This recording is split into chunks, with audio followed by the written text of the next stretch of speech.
Bismillahirrahmanirrahim. Assalamualaikum warahmatullahi wabarakatuh.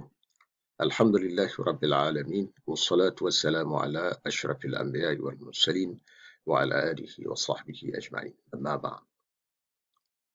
Tuan-tuan, puan-puan sidang pendengar yang dirahmati Allah sekalian, alhamdulillah kita dapat bersama-sama pada pagi ini bagi mengupas sedikit tentang pemindahan dan penerimaan organ di dalam Islam. Sebelum kita pergi lebih lanjut tentang beberapa persoalan yang berkaitan, kita lihat dulu tentang pemindahan dan penerimaan organ ini seperti mana yang diamalkan oleh masyarakat dunia dan juga dengan negara Islam sekarang. Pemindahan dan penerimaan organ dianggap sebagai satu rawatan yang paling berkesan setakat ini bagi kes-kes kegagalan organ berfungsi dengan baik, yang terutama sekali melibatkan solid organ seperti melibatkan jantung, buah pinggan, pankreas dan sebagainya lah. Pesakit-pesakit yang menunggu giliran sekarang untuk menerima organ begitu ramai jumlahnya di seluruh dunia termasuk di negara kita. Bahkan pesakit-pesakit yang beragama Islam yang juga menunggu peluang untuk mendapatkan organ-organ ini juga begitu ramai. Pemindahan dan juga penerimaan organ buat masa ini dianggap antara yang paling baiklah. Kerana belum ada satu bahan yang mampu diciptakan oleh pakar-pakar perubatan sekarang untuk menggantikan organ-organ manusia yang gagal berfungsi ataupun rosak. Sebaliknya, organ-organ itu perlu digantikan juga dengan organ-organ asal manusia itu sendiri, iaitu menerusi organ itu diambil daripada penerima, sama ada penerima itu daripada penerima hidup atau penerima kadaverik. Jadi kita pergi kepada soalan yang pertama, iaitu soalan yang menyatakan bolehkah berikan sedikit ulasan mengenai hukum penerimaan organ dan isu berkaitan derma organ dari perspektif Islamnya. Jadi suka saya menyebutkan hukum penerimaan organ di dalam Islam buat masa ini adalah diharuskan oleh para ulama. Ada banyak perkara yang membuktikan keharusan ini. Antaranya pertama, berdasarkan kepada nas Al-Quran. Kedua, berdasarkan kepada nas pada hadis Nabi. Ketiga, berdasarkan kepada kaedah-kaedah fiqah. Keempat, berdasarkan kepada fatwa yang diputuskan oleh kebanyakan negara Islam, termasuk yang diputuskan di negara kita. Baik, yang pertama kita pergi, iaitulah dalil-dalil tentang keharusan pemindahan organ. Antaranya firman Allah Ta'ala, "Innama harrama alaikumul maytata wad dama wa lahmal khinzir wa ma uhilla bihi li ghairillah wa man itturra ghaira baghin wala 'ad fala isma alaihi innallaha ghafurur rahim." Sesungguhnya Allah Ta'ala hanya mengharamkan kepada kamu memakan bangkai, darah, daging babi dan binatang-binatang yang disembelih tidak kerana Allah. Maka sesiapa yang terpaksa memakannya kerana darurat sedang ia tidak menginginnya dan tidak pula melampaui batas pada kadar benda yang dimakan itu, maka tidaklah ia berdosa. Sesungguhnya Allah Ta'ala Maha Pengampun lagi Maha Pengasihani. Ayat ini tentang menjelaskan kepada kita bila seseorang itu berada di dalam situasi darurat, maka perkara-perkara yang haram dilakukan ketika itu adalah diharuskan. Pemindahan organ ini melibatkan situasi darurat dan dia tidak melibatkan situasi normal. Jadi, situasi darurat seperti yang saya sebutkan tadi mengharuskan kita melakukan benda haram. Pengambilan organ ini dalam keadaan biasa boleh menyebabkan berlaku kematian. Tetapi di dalam keadaan itu yang dikaji oleh para ulama kita satu ketika dahulu. Tetapi pengambilan organ yang berlaku sekarang ini adalah mengikut prosedur-prosedur yang telah ditetapkan oleh WHO dan juga ditetapkan oleh Kementerian Kesihatan. Pengambilan berlaku dengan cara yang baik, di mana organ-organ diperolehi daripada penerima-penerima hidup adalah organ-organ tertentu yang mana kalau diambil tidak menyebabkan kematian dan kecacatan kepada penerima. Dan yang kedua adalah penerima yang telah meninggal dunia, dan pengambilan juga dilakukan cara yang sangat baik yang sama sekali tidak mencacatkan jenazah itu sendiri. Jadi benda-benda seumpama ini termasuk dalam arti kata suasana darurat. Kerana darurat ini dikaitkan dengan darurat perubatan. Darurat ini darurat perubatan. Itu yang pertama. Jadi darurat itu dia mengharuskan perbuatan yang haram. Yang kedua, Allah Subhanahu Wa Taala berfirman, "Wa man ahyaha faka'annama ahyan nasa jami'an." Dan sesiapa yang menjaga keselamatan hidup seorang manusia, maka seolah-olah ia telah menjaga keselamatan hidup manusia semuanya. Dalam Al-Quran, ya, dalam surah Maidah ayat 32. Sesiapa yang menghidup seorang manusia. Mana bila kita merawat seorang manusia, dia hidup, seolah-olah kita telah menghidupkan semua manusia. Dan inilah yang dilakukan dalam rawatan ke atas pembinaan organ. Begitu juga dengan pendermaannya. Dia memberi ruang kepada seorang itu untuk hidup, ya, dan memberi ruang orang itu hidup, dan ibaratkan oleh Al-Quranul Karim sebagai memberi hidup kepada semua orang. Mana kalau kita hidupkan, kita buat rawatan sehingga memberi ruang kepada seorang itu hidup, satu orang sahaja, seolah-olah kita menghidupkan ramai orang. Tuan-tuan perempuan yang dirahmati Allah sekalian. Yang ketiga, firman Allah Ta'ala, yuridullah bikumul yusra wa la yuridu bikumul usra. Allah Ta'ala menghendaki kamu beroleh kemudahan dan ia tidak menghendaki kamu menanggung kesukaran. Dalam surah Al-Baqarah ayat 185. Jadi ayat ini menjelaskan Islam ini mengutamakan kemudahan dan Islam tidak membiarkan kesukaran. Membiarkan seorang pesakit dengan penyakit dia alami sehingga membawa kematian itu meletakkan dia berada dalam kesukaran. Kesukaran itu perlu dihapuskan. Islam mengutamakan kemudahan. Sekarang ini kita ada kemudahan untuk rawatan pemindahan organ dengan cara mendapatkan organ itu daripada penerima. Sama ada penerima itu berdatang daripada kaum kerabat maupun daripada penerima luar yang tidak ada hubungan. Ya. Jadi kita gunakanlah kemudahan itu kerana itu merupakan satu bentuk yang dibenarkan oleh syarak. Yang seterusnya yang saya sebutkan tadi, bukti di dalam Islam bahawa Islam itu mengharuskan pendermaan dan juga pemindahan organ, ialah hadis Rasulullah SAW yang disebut oleh Imam Ahmad, dikemukakan oleh Imam Ahmad, iaitu man tasaddaqa an jasadihi bi syai'in ataupun man tasaddaqa an jasadihi syai'un kaffarallahu anhu biqadari dhunubi. Barang siapa yang bersedekah sesuatu daripada organ badannya, Allah Subhanahu wa taala akan menghapuskan kesalahan daripadanya mengikut kadar-kadar dosa yang dilakukannya. Hadis riwayat Imam Ahmad. Dan kalau kita lihat kepada komentar ke atas hadis ini adalah hadis sahih menurut Syekh Syuaib Al-Arnaud. Hadis dia sahih. Maknanya tuan-tuan, dengan terang kalau seorang itu boleh menderma yang dalam bentuk yang tidak mendaratkan tubuh badannya. Seperti mana yang dilakukan sekarang, contoh menderma satu buah pinggan yang tidak menyebabkan kematian kepada penerma, maka itu dikira satu bentuk sedekah yang mendatangkan pahala dan boleh menghapuskan dosa, berdasarkan hadis sahih tadi. Jadi menderma organ-organ badan tertentu kepada pesakit tidak ubah seperti bersedekah dengan harta benda. Bezanya seseorang hanya boleh menderma organ-organ tertentu sahaja yang mendatangkan yang tidak mendatangkan kemudaratan kepada diri sendiri, manakala harta boleh didermakan ke semua sekali yang dimiliki. Maka usaha untuk menghilangkan kemudaratan yang dihadapi oleh orang Islam yang menghadapi penyakit kegalan buah pinggang misalnya, dengan cara menderma salah satu buah pinggang kepadanya adalah satu amalan yang terpuji dan pelakunya diberi pahala oleh Allah Subhanahu wa taala. Nah, ini adalah merupakan daripada hadis Nabi ni.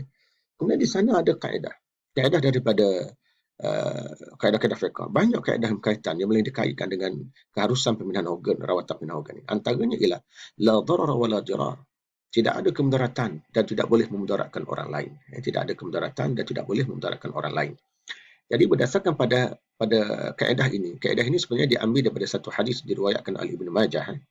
Dan hadis ini adalah merupakan hadis yang sahih. Iaitu maksudnya tidak ada kemudaratan di dalam Islam dan tidak boleh memudaratkan orang lain. Jadi kalau kita perhatikan, tak boleh memudaratkan orang lain satu hal. Islam itu bukan agama yang mengandung kemudaratan. Maka oleh kerana itu tuan-tuan,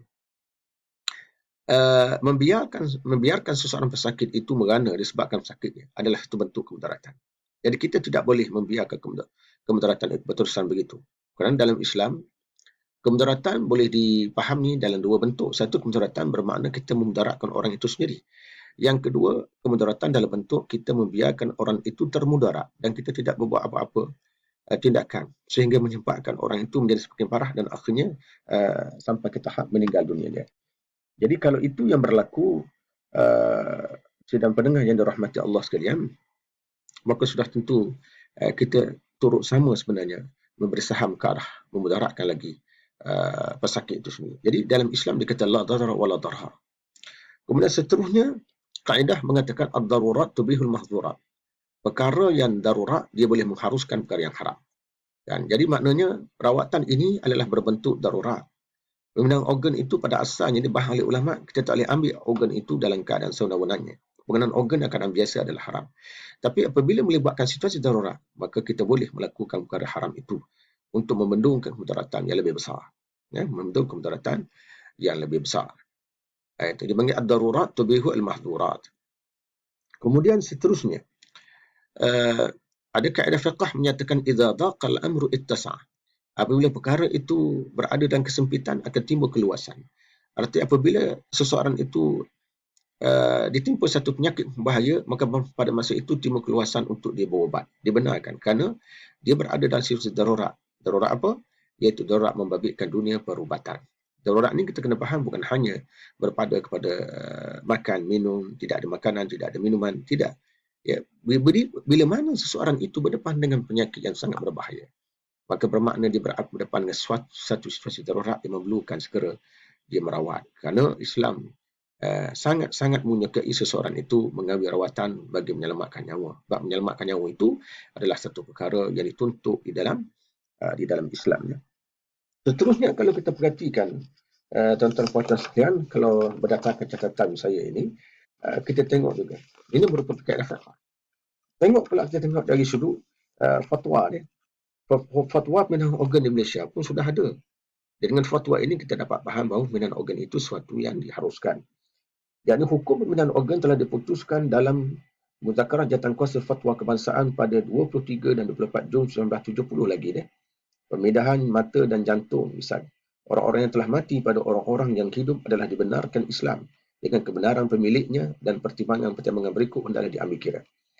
Ia dalam keadaan mendesak dan mustahak, dan bahawa nyawa penerimanya bergantung kepada pemindahan anggota itu, serta pemindahannya adalah dikira berjaya. Yang kedua, bagi pemindahan jantung, kematian penerima hendaklah telah dipastikan sebelum dipindahkan jantungnya. Ya, seterusnya, tindakan-tindakan yang sewajarnya hendaklah diambil supaya tidak ada pembunuhan manusia dan perdagangan anggota-anggotanya. Dan yang akhir sekali, kebenaran hendaklah diperoleh kepada penderma-penderma sebelum pemindahan sebarang anggota bagi kematian biasa atau diperoleh daripada kekeluargaan bagi kematian akibat kemalangan. Nah, jadi ini yang merupakan, dan di sana kalau kita perhatikan, ini merupakan fatwa di Malaysia bagi membuktikan tentang keharusan penerimaan organ. Dan di sana kalau kita tengok dalam fatwa-fatwa ni, kebanyakannya saya perhatikan yang boleh kita simpulkan bahawa majoriti ulama masa kini adalah mengharuskan penerimaan organ, dan penerimaan organ ini di atas sudut dipanggil adalah harus, bukan saja berdasarkan nas yang telah saya bacakan tadi, dia juga berdasarkan kepada ijtihad, dipanggil ijtihad majoriti ulama Islam yang ada pada zaman ini, memandangkan rawatan yang begitu pentingnya. Seterusnya kepada sesi soalan yang kedua, iaitu fokusnya pandangan masyarakat bahawa penerimaan organ dapat mencacatkan dan menyiksa mayat penerima serta dikembalikan dengan keadaan tidak sempurna, iaitu tidak sempurna pada hari kiamat kelak. Muslimin dan juga muslimat yang dirahmati Allah sekalian, ya. Dalam persoalan ini, saya suka menyebut sebenarnya bagi menjawab soalan yang kedua ini, adalah satu tanggapan tidak benar apabila kita mengatakan bahawa penerimaan dan juga pemindahan organ itu akan menyebabkan berlaku kecacatan kepada penderma. Tidak mungkin akan berlaku kecacatan. Kita tidak menafikan Islam ini dia menekankan supaya kita tidak menyakiti mayat dan kita tidak mencacatkan mayat. Ada satu hadis riwayat oleh Tirmizi, hadis itu mengatakan kasri azmil mayyit ka kasrihi kasri azmil mayyit hayyan mayyitan ka kasrihi hayyan. Hadis riwayat Tirmizi. Mematahkan tulang orang yang telah mati sama juga mematahkan tulang pada masa dia hidup. Hadis ini. Cuma di dalam membahaskan hadis ini, ada ulama mengatakan bahawa hadis ini merupakan hadis yang tidak kuat statusnya dan ia tidak jadi hujah. Ada juga ulama mengatakan hadis ini mempunyai status yang kuat, yang sahih dan boleh jadikan hujah. Artinya kita berdasarkan pada hadis ini, kita tidak boleh mematahkan tulang orang yang telah mati kerana itu berarti menyakitkannya. Namun kalau kita perhatikan dalam dunia pemindahan organ, dia tidak timbul isu mematahkan tulang pesakit semasa penderma semasa proses pendermaan itu berlaku. Itu tidak berlaku sama sekali, kerana proses pengambilan organ itu dilakukan oleh pakar dengan cara yang baik. Kalau dia ambil tulang, akan diganti tulang yang baik, yang lain, untuk menyempurnakan proses pengkebumian jenazah. Contohnya, begitu dengan organ-organ lain. Jadi dikatakan untuk mencacatkan itu adalah satu benda yang tidak kena lah, dikatakan sebagai mencacatkan mayat. Kemudian apalagi di dalam hadis yang kita bacakan tadi, dia fokus kepada amalan orang-orang jahiliah dahulu. Orang-orang jahiliah dahulu apabila mereka terlibat dalam peperangan dan apabila mereka membunuh musuh-musuh, maka mereka telah mengambil tindakan mencincang mayat musuh. Maka perbuatan mencincang mayat musuh itu dilarang di dalam Islam. Orang Islam tidak boleh membalas dendam dengan melakukan perbuatan yang sama seperti yang dilakukan oleh pihak musuh, iaitu dengan cara mencincang jenazah. Itu tak boleh. Itu dimaksudkan dengan hadis tadi. Adapun dalam pemilihan organ, dia tidak melibatkan soal mencincang, apalagi nak mencacatkan jenazah, tidak. Yang kedua, kalau nak dikaitkan dengan soal mencacatkan jenazah. Sekarang kita bincang isu pertemuan. Pertemuan di antara dua bentuk kemudaratan, iaitu mudarat kerana membiarkan pesakit merana disebabkan pesakit, dengan mudarat mengganggu dan menyakiti jenazah. Apabila berlaku pertemuan dua kemudaratan ini, kita rujuk pada kaedah fiqh yang mengatakan dar'ul mafasid muqaddam 'ala jalbil masalih, iaitu membendung kerosakan itu hendaklah kita utamakan daripada maslahah. Jadi kita nak jaga orang mati pun ada maslahah, kita nak jaga orang sakit pun ada maslahah. Ya, dari sudut orang mati, kalau kita ganggu dia pun ada mudarat. Dari sudut pesakit, kalau kita membiarkan dia dengan penyakitnya juga mengandungi kemudaratan. Jadi dari sini, tetapi kalau kita perhatikan kerosakan, kerana kita tidak menjaga pesakit itu ternyata lebih besar daripada kerosakan kalau kita mengambil organ pada semati. Maka oleh kerana itu, hendaklah didahulukan mengambil organ pada pesakit untuk diberikan kepada penerima, kerana kemudaratan yang bakal diterima oleh pesakit tadi adalah satu bentuk kemudaratan yang lebih besar berbanding dengan penderma, terutama penderma yang telah mati. Walaupun tidak dinafikan ia juga mengandungi kemudaratan, tapi kemudaratan itu tidak sebesar yang dialami oleh pesakit yang telah saya sebutkan tadi. Kemudian seterusnya, berhubung dakwaan organ yang dipotong daripada badan penderma tidak akan dikembalikan oleh Allah Subhanahu Wa Taala pada hari kiamat kelak kepada tuannya dan tidak dapat membantu pada hari itu, kerana sudah berada pada tubuh orang lain, tidak dapat diterima. Ini satu alasan bagi saya tak dapat diterima. Kenapa? Kerana Allah Subhanahu Wa Taala berkuasa menghidupkan kembali organ ini, dan dia akan menjadi saksi kepada tuan asalnya dan juga kepada penerima yang menggunakan. Jika manusia ketika hidupnya dapat menjadi saksi untuk beberapa individu yang melibatkan beberapa peristiwa, tidak menjadi halangan pada organ mereka untuk menjadi saksi pada dua belah pihak. Menurut Syekh Abdul Karim Al-Khatib, aktiviti seterusnya adalah di bawah tanggungan jasad baru, dan jasad asalnya sudah tidak ada kaitan lagi. Seseorang itu akan menghadap Allah Subhanahu Wa Taala pada hari kiamat kelak, bukan dengan organ yang baru diterima itu sahaja, sebaliknya dengan seluruh badan sebagai seorang manusia yang bertanggungjawab terhadap perilakunya di dunia. Jadi, oleh kerana itu kita tidak perlu risau dengan tanggapan segelintir masyarakat yang menyatakan ia menyiksa mayat dan dikembalikan dalam keadaan tidak sempurna. Sebenarnya Allah Ta'ala Maha berkuasa, orang itu tetap dikembalikan dalam keadaan sempurna, di mana organ yang didermakan tadi dia akan berfungsi di dua tempat, dia akan jadi saksi kepada tuan asal selagi mana dia berada di situ, dan seterusnya dia juga akan menjadi saksi pada tuan yang baru. Itu yang kedua. Soalan yang ketiga, setengah masyarakat memberi alasan untuk tidak menderma hanya kerana tidak mahu menyebabkan keterlambatan menguruskan jenazah. Apa hukum menangguhkan proses pengurusan jenazah demi melaksanakan proses pendermaan organ? Ini merupakan satu isu yang sering diperkata oleh masyarakat. Mereka mengatakan seolah-olah isu satu bentuk menyakitkan jenazah. Tuan-tuan puan-puan dirahmati Allah sekalian, kita tidak menafikan apabila berlaku kematian dan katakan si mati tadi sebelum dia meninggal dia ada mengikrarkan pendermaan organ. Jadi sudah tentulah apabila dia meninggal dunia, maka pihak hospital akan mengambil organ tadi mengikut yang telah dibenarkan dalam kad dia tadi, dan sudah tentu dia akan mengganggu sedikit. Suka kita katakan bahawa mengganggu itu sebenarnya tidaklah begitu lama pembedahan jalankan. Dan itu pun dia meraihkan sunnah darurat.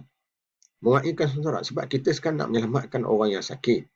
Kita nak menyelamatkan orang sakit. Kalau kita bandingkan dua gangguan yang dialami. Satu gangguan yang dialami oleh orang sakit kerana menunggu organ dalam tempoh yang lama. Dengan gangguan yang terpaksa dihadapi orang yang telah mati. Yang dikatakan menyakiti mayat. Itu pun tak lama, sekejap saja. Maka sudah satu gangguan yang dihadapi oleh orang yang sakit dalam tempoh yang lama itu lebih besar. Dan itu lebih patut diberikan tumpuan. Sebab tu Syekh Izzuddin Ibn Abdul Salam mengatakan kemaslahatan orang yang hidup itu lebih patut diberi tumpuan berbanding kemaslahatan orang yang telah mati. Kerana orang yang telah mati, tuan-tuan, dia tidak lagi menjadi warga dunia. Dia sudah pun menjadi warga barzakh. Adapun orang yang sakit tadi, dia masih lagi menjadi warga dunia dan kita masih belum tahu kedudukan ajal. Maka selagi mana kita belum tahu kedudukan ajalnya, di situlah kita perlu berusaha untuk merawatnya. Dan kemungkinan dengan usaha tadi, Allah Ta'ala memanjangkan umurnya dengan sebab-sebab yang kita lakukan tadi. Itu adalah sesuatu yang, kita katakan itu adalah sesuatu yang yang tidak mustahil. Kemudian seterusnya, yang keempat, bolehkah organ penderma yang beragama Islam didermakan kepada mereka yang bukan beragama Islam? Kita kata, bolehkah organ penderma yang beragama Islam didermakan kepada mereka yang bukan beragama Islam. Baik. Sebenarnya tidak ada nas yang menghalang orang Islam untuk berbuat baik kepada orang bukan Islam. Ya. Bahkan dalam soal daging korban sekalipun, dalam mazhab Syafi'i, kalau daging korban itu korban yang sunat sekalipun, tidak ada halangan untuk kita mensedekah atau menghadiahkan sedikit daripadanya kepada jiran kita yang bukan beragama Islam. Itu satu bentuk cara membuat kebajikan dan kebaikan pada orang bukan Islam kalau korban itu merupakan korban yang sunat. Jadi tidak ada nas yang jelas mengatakan bahawa orang Islam dilarang untuk membuat kebajikan kepada bukan Islam dan kepada manusia lain. Bahkan Islam menyuruh kita melakukan kebajikan. Antaranya disebut dalam surah Baqarah yang kita bacakan sebelum ini, wa man ahya fa ka'annama ahyan nas jami'an. Maknanya siapa yang cuba berusaha menghidupkan orang lain, maka bermakna kita telah menghidupkan seluruh manusia. Ini juga satu ayat yang secara simboliknya menggambarkan kepada kita anjuran daripada ajaran Islam supaya kita buat kebajikan pada orang lain. Sehingga dikatakan bila kita buat kebaikan pada seorang, sehingga orang itu dapat hidup dengan baik, maka kita seolah-olah dikatakan telah menghidup semua manusia. Besar dia punya kelebihannya. Besar dari sudut kelebihannya. Apalagi kalau kita perhati dalam nas. Dalam nas Quran, Al-Quran sendiri menyatakan dalam firman Allah Ta'ala, kita baca, La yanhakumullahu 'alal ladzina lam yuqatilukum fid din wa lam yukhrijukum min diyarikum an tabarruhum wa tuqsitu ilaihim innallaha yuhibbul muqsitin. Innama yanhakumullahu 'alal ladzina qataluukum fid din wa akhrajukum min diyarikum wa dhaharu 'ala ikhrajikum an tawallawhum an tawalluhum wa man yatawallahum fa ulaika humuz zalimun. La yanhakumullahu 'alal ladzina lam yuqatilukum fid din wa la yukhrijukum min diyarikum an tabarruhum. Kita ambil yang pertama. Allah Ta'ala tidak pernah menghalang kamu daripada orang yang tidak memerangi kamu. Tidak menghalang apa? Iaitu Allah Ta'ala tidak pernah menghalang kamu untuk berbuat baik kepada orang yang tidak pernah memerangi kamu kerana agama, dan tidak pernah menghalau kamu daripada kampung halaman kamu. Allah Ta'ala tidak pernah halang untuk kita berbuat baik dan kita berlaku adil. Sesungguhnya Allah Ta'ala itu sangat suka pada orang yang berlaku adil. Jadi maknanya berlaku adil di situ sama ada kita berlaku adil pada orang Islam maupun kita berlaku adil pada orang bukan Islam. Tidak jadi masalah. Berdasarkan ini, ada jelas bahawa tidak ada masalah kalau kita menderma organ kepada orang bukan Islam. Yang kedua, di dalam hadis Al-Bukhari dan lain-lain menyebut, Wallah fi aunil abdi ma dama al-abdu fi auni akhi. Allah Subhanahu Wa Ta'ala sentiasa menolong hambanya selagi mana hambanya itu menolong saudaranya. Ya. Jadi kita kena ingat tentang saudara ada dua jenis. Satu saudara seagama, saudara semanusia. Walaupun orang itu dia bukan saudara seagama, tapi saudara semanusia dengannya. Jadi oleh kerana itu Allah Ta'ala akan menolong seseorang selagi mana seseorang itu menolong saudaranya. Sama ada saudara seagama ataupun saudara semanusia. Sebab Islam sangat menekankan soal penjagaan nilai kemanusiaan itu. Kerana itu Allah Ta'ala sebut, وَلَقَدْ كَرَّمْنَا بَنِي آدَمَ وَحَمَلْنَاهُمْ فِي الْبَرِّ وَالْبَحْرِ. Kami telah muliakan anak Adam, kami bawa mereka di daratan dan juga di lautan. Maka salah satu bentuk kemuliaan yang Allah Ta'ala kurnia kepada manusia ialah manusia tidak boleh membiarkan dirinya merana begitu sahaja meskipun dia seorang bukan Islam, dengan tidak mengambil apa-apa rawatan. Dan kita yang melihat benda itu berlaku, tak boleh biarkan begitu. Kita kena berbuat sesuatu bagi menyelamatkannya. Itu salah satu bentuk penjagaan kemuliaan manusia. Penjagaan kemuliaan manusia berdasarkan ayat ini. Jadi maknanya, bila derma organ tidak jadi masalah. Tambah pula, dalam amalan sekarang, penerima organ itu satu benda yang sangat ditekankan di Malaysia ini. Penerima organ itu sendiri tidak diketahui siapa. Sama ada dia beragama Islam atau tidak beragama Islam. Sebaliknya, penerima organ adalah pesakit yang berada pada senarai teratas. Mana kalau senarai pertama itu katakan kebetulan dia bukan Islam, maka pihak hospital akan memberikan kepadanya sebab dia diisytiharkan sebagai pesakit yang paling memerlukan dalam rangkaian ramai-ramai pesakit yang telah ada dalam senarai tadi. Jadi, hakikat yang sebenarnya, siapa yang mengetahui penerima organ tadi? Hanya pihak hospital saja dan itu menjadi rahsia pihak hospital. Seorang pun tidak tahu. Kita pun tidak tahu. Cuma kita bincang hukum, kau nak derma pada bukan Islam, boleh. Kemudian dalam amalan pembinaan organ, dia melibatkan pesakit. Dalam merawat pesakit ini, dia tidak mengira faktor agama. Dia tidak mengambil kira faktor agama. Tetapi dia mengira faktor sakitan yang dia alami. Maknanya kalau sekiranya katakan pesakit itu bukan Islam, satu benda yang tidak munasabah, kita biarkan dia begitu sahaja atas alasan dia bukan Islam. Sebaliknya, kita kena utamakan yang beragama Islam dulu. Itu tidak benar. Islam mengira situasi darurat. Sebab itu kita baca di dalam hadis riwayat Bukhari, menceritakan bagaimana seorang lelaki yang telah membantu seekor anjing yang kehausan. Di mana lelaki tadi dia juga haus, dia telah masuk dalam sebuah telaga di padang pasir untuk mendapatkan air menggunakan kasutnya. Lalu dia meminum air itu dengan kasut tadi. Apabila dia naik ke atas, dia dapat ada seekor anjing yang mengangais dengan kaki menunjukkan anjing itu sangat dahaga dan memerlukan kepada air. Lelaki tadi tengok keadaan sebegitu rupa, telah turun semula ke dalam telaga, mengecedok air dengan kasut, lalu diberi minum kepada air. Dan dalam hadis itu menceritakan Allah Ta'ala mengampunkan dosa lelaki itu dan memasukkan dalam syurga. Maknanya tentang ini adalah anjing. Anjing ini tak ada agama. Bahkan anjing menurut masyarakat Melayu kita, bahkan dalam Islam memandang binatang yang najis, yang perlu kita basuh 7 kali apabila terkena sesuatu. Basuh 7 kali. Namun itu tidak menghalang kita untuk kita membuat kebajikan kepada binatang-binatang najis seperti ini. Apalagi manusia. Yang jelas saya sebutkan tadi, Allah Ta'ala nyatakan walaqad karramna bani Adam. Allah Ta'ala telah memuliakan anak Adam.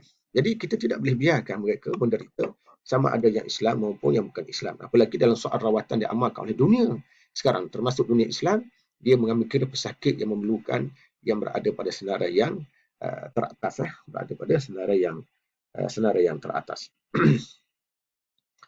Tuan-tuan, perempuan yang dirahmati Allah sekalian,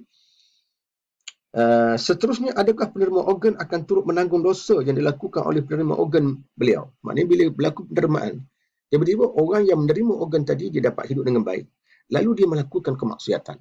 Apakah orang yang menerima organ tadi juga akan menanggung dosa dengan sebab penerima tadi telah menggunakan tubuh badannya untuk berbuat sesuatu kemaksiatan dan sebagainya lah. Contoh kalau kita derma pada dia, contoh pada bukan Islam tadi, maka orang bukan Islam tu di balik rumah dia sihat, dia semua bahala contohnya. Apakah orang yang menderma itu juga akan menanggung dosa? Soalan ini suka dinyatakan tuan-tuan mahasiswa.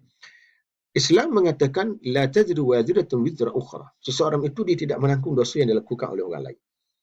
Jadi kita katakan tadi, apabila organ itu sudah pun dipindahkan pada orang lain, maka organ itu akan ada pada tubuh orang lain dan orang itu yang akan bertanggungjawab terhadap organ itu. Dan jadi oleh kerana itu, apabila dia melakukan sesuatu kemaksiatan, penderhakaan, kefasikan dan apa-apa aktiviti bercanggah dengan agama dan ajaran Islam yang maha suci, maka dia yang menanggung dan tidak ditanggung oleh penerima organ. Tak ada hubungan pun dengan penerima organ. Itu sama sekali tidak. Samalah tuan-tuan kita nak sedekah. Dan apabila kita sedekah sejumlah wang kepada peminta sedekah, tiba-tiba peminta sedekah itu menggunakan jumlah wang untuk berjudi, untuk berzina, untuk melakukan maksiat dan lain-lain aktiviti yang ditegah oleh agama, kita sudah tidak bertanggungjawab. Sebab kita tidak berkewajipan untuk tanya masa nak serahkan duit itu, semasa proses penerimaan berlaku, tak wajib kita tanya ini untuk apa, ni untuk apa. Tak, kita bagi saja. Ada pengurusan seterusnya terserah pada dia. Jadi kalau kita kena tanya tuan-tuan setiap aktiviti yang perlu kita nak buat tadi, kita nak tanya dia. Kecuali kalau benda itu dah nampak depan mata, dia nak guna duit kita untuk tu yang perzinaan, maka itu memang tidak boleh lah. Tapi dalam sempedermaan kita tidak tahu Penerima tadi buat apa? Tidak tahu. Yang jelasnya kita telah membuat satu kebajikan. Dan dengan satu kebajikan tadi kita mendapat pahala daripada Allah Subhanahu wa taala. Allah Subhanahu wa taala. Kemudian seterusnya, adakah amalan penerimaan organ ini dikira sebagai satu amalan sedekah jariah kepada penerima dan keluarganya? Sedekah jariah, saya sudah membahaskan perkara ini. Tesis saya, PhD saya satu ketika dahulu, dan memang tidak dinafikan. Sedekah banyak jenis, sedekah kecil, sedekah besar. Sedekah yang besar disebut sebagai sedekah jariah. Apa makna sedekah jariah? Sedekah yang mana pahalanya berterusan kepada si mati, yang melibatkan objek-objek yang besar, yang boleh bertahan lama. Termasuk di antaranya mensedekahkan organ. Jadi orang-orang yang menerima organ itu, tuan, sebenarnya dia telah melakukan sedekatun jariah. Sedekah yang mana pahala itu berterusan kepada si mati. Mana kalau orang tu memakai organ tadi, penerima memakai organ lebih kurang 20 tahun, 25 tahun, maka 20 tahun, 25 tahun itulah akan dinikmati pahala oleh penerima. Dinikmati pahala oleh penerima tadi. Dan kalau kita rujuk di dalam hadis Nabi sallallahu alaihi wasallam dan sebuah yang sahih, Nabi menyatakan, "Idza mata ibnu Adam inqata'a amaluhu illa min salat." Apabila seseorang itu meninggal, terputus amalannya. Kecuali tiga perkara. Tiga perkara. Dia kata, "Idza mata ibnu Adam inqata'a amaluhu illa min salasin." Antaranya disebut di situ, di antaranya tiga perkara yang akan berdosa. Di antara disebut sadaqatin jariyah, dia disebut ilmiyun tafa'u bihi waladin salih atau sadaqatin jariyah, ilmu yang diambil manfaat, anak salih yang sentiasa mendoakan untuknya, dan akhirnya sedekah jariah. Jadi sedekah jariah ini salah satu di antaranya. Jadi bukan calang-calang orang yang boleh menderma organ ini, dan dia memang betul termasuk dalam sedekah jariah yang mana pahalanya mengalir kepada penerima. Yang seterusnya, adakah penerima organ melanggar hak dan amanah yang diberikan kepadanya supaya memelihara maruah dan kehormatan jasad apabila dia menermakan organ? Jadi maknanya, apakah dengan sebab bila kita derma organ tadi, bermakna organ itu tidak dikatakan sebagai menjaga amanah dengan sebabnya? Jadi tuan-tuan dan sekalian, saya suka menyebutlah, sebenarnya kalau saya rujuk di dalam apa yang telah saya tulis di sini, sebenarnya menderma organ bukan dikatakan sebagai seseorang itu gagal menjaga amanah dan juga gagal menjaga maruah diri. Sebab apa saya berkata begitu? Kerana situasi yang kita berdepan dalam kes penerimaan organ ini adalah merupakan situasi yang dikatakan sebagai situasi darurat. Dia bukan situasi biasa, situasi darurat. Pemberian amanah oleh Allah Ta'ala kepada kita ini, dia bukan saja berbentuk organ, bahkan harta amanah, anak bina amanah, isteri amanah, kerja yang kita buat pun satu bentuk amanah. Semuanya adalah satu amanah. Satu bentuk amanah. Jadi amanah itu perlu dijaga dengan baik. Tetapi tidak bermakna tuntutan kita menjaga amanah itu dengan baik bermakna kita tidak boleh menolong orang lain. Harta tadi adalah harta kita. Dan kita kena jagalah. Tetapi itu tidak bermakna kita tidak boleh mengorbankan sedikit harta untuk menyelamatkan orang lain atau membuat kebajikan kepada orang lain. Begitu juga anak kita sayang, serta amanah kita jaga. Namun tidak menghalang kita menyuruh anak-anak tadi untuk membantu dan menolong orang lain. Begitu juga pangkat kebesaran itu adalah satu jenis amanah. Namun tidak ada halangan untuk kita menggunakan pangkat tadi untuk membantu dan menolong orang lain. Jadi kalau saya boleh baca di dalam apa yang telah saya sebutkan di sini ialah penerimaan organ tidak bertentangan konsep manusia tidak memiliki jasad. Sebaliknya Allah Ta'ala sahaja memiliki, kerana mereka boleh menggunakan jasadnya kepada kebaikan dan perkara yang mendatangkan kemaslahatan dunia maupun akhirat.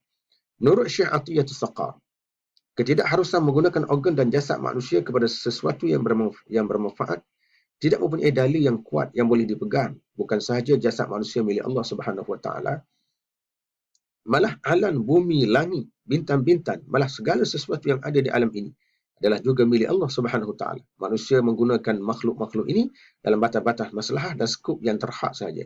Firman Allah Ta'ala, وَسَخَّرَ لَكُمْ مَا فِي الْأَرْضِ جَمِيعًا.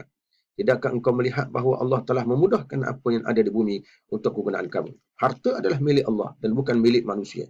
Namun manusia boleh menggunakan harta tersebut pada sesuatu yang bermanfaat.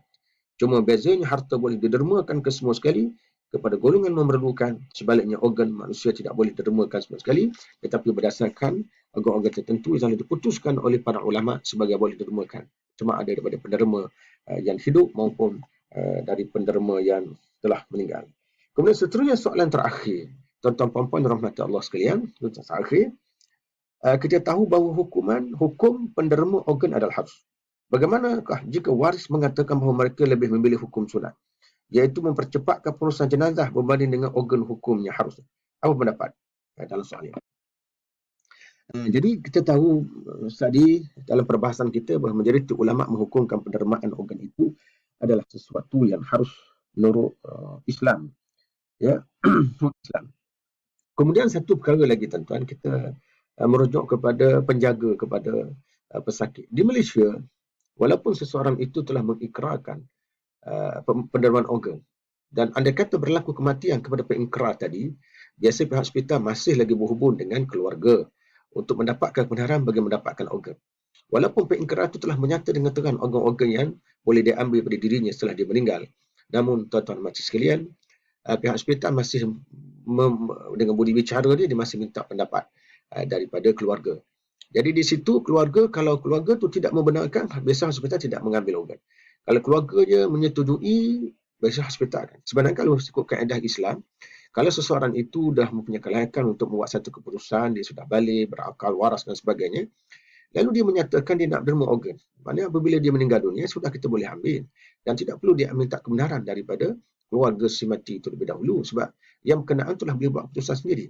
Tapi di situ menunjukkan betapa toleransinya amalan pembinaan organ di Malaysia ini, di mana pihak berkuasa yang akan merujuk kepada keluarga untuk memberitahu mereka tentang pengikrar tadi dan untuk mendapatkan kebenaran dan juga keizinan. Bermakna kalau keluarga tak bagi, maka mereka juga tidak mengambil walaupun negara berada dalam situasi agak kritikal dalam proses penerimaan dan menerima organ ini. Jadi dalam soal inilah, yang pertama kita bincang sudut hak. Kalau bincang dari sudut hak, kalau keluarga kata dia tidak nak beri organ, walaupun telah dinyatakan oleh si mati bahawa dia pada masa hidupnya membenarkan pembinaan organ itu lakukan, maka itu adalah hak dan hak itu perlu dihormati oleh pihak hospital. Cuma kalau kita itu aspek pertama, tapi kalau kita bincang pada aspek yang kedua, aspek kedua lihat dari segi pertimbangan yang sepatut dibuat oleh keluarga. Kalau keluarga itu faham, kalau keluarga itu memahami. Kita tahu tuan-tuan, keluarga itu memahami, contohnya kita sekarang berdepan dengan pesakit. Jadi kalau dia izinkan organ anaknya atau mana-mana ahli keluarganya, dia ambil lalu diberikan kepada pesakit. Ingatnya, dia ambil dan diberi kepada pesakit, bukan dia ambil untuk diperniagakan. Dan kalau dia ambil untuk diperniagakan, memanglah itu bercanggah dengan nilai kemanusiaan. Ini tak diambil nak bantu orang lain yang mana akan memberi kebaikan kepada si mati itu sendiri dan memberi kebaikan kepada keluarga si mati itu sendiri. Maka kalau nak bincang aspek ini, saya sangat mengutarakan supaya keluarga berkenaan mengutamakan situasi darurat dahulu daripada mengutamakan situasi sunat. Maknanya tadi dikata tadi, hukum sunat dia dikatakan sunat iaitu mempercepatkan pengurusan jenazah tadi, nak segala sunat. Kan? Apalagi kalau kita bincang dari segi yang ketiga, dari segi pertemuan antara yang sunat dengan yang wajib, maka sudah tentu yang sunat itu perlu dikemudiankan, manakala yang wajib itu sepatutnya didahulukan. Apalagi kalau wajib itu berada dalam situasi darurat seperti dalam kes organ yang telah saya sebutkan tadilah. Jadi itulah sedikit kupasan saya tentang beberapa soalan yang timbul berkaitan pembinaan organ. Mudah-mudahan memberi kepahaman kepada seluruh umat Islam di Malaysia dan warga negara kita. Wallahu a'lam. Akhir kata aqulu qawli hadza wa astaghfirullahal azim li wa lakum. Wassalamu alaikum warahmatullahi wabarakatuh.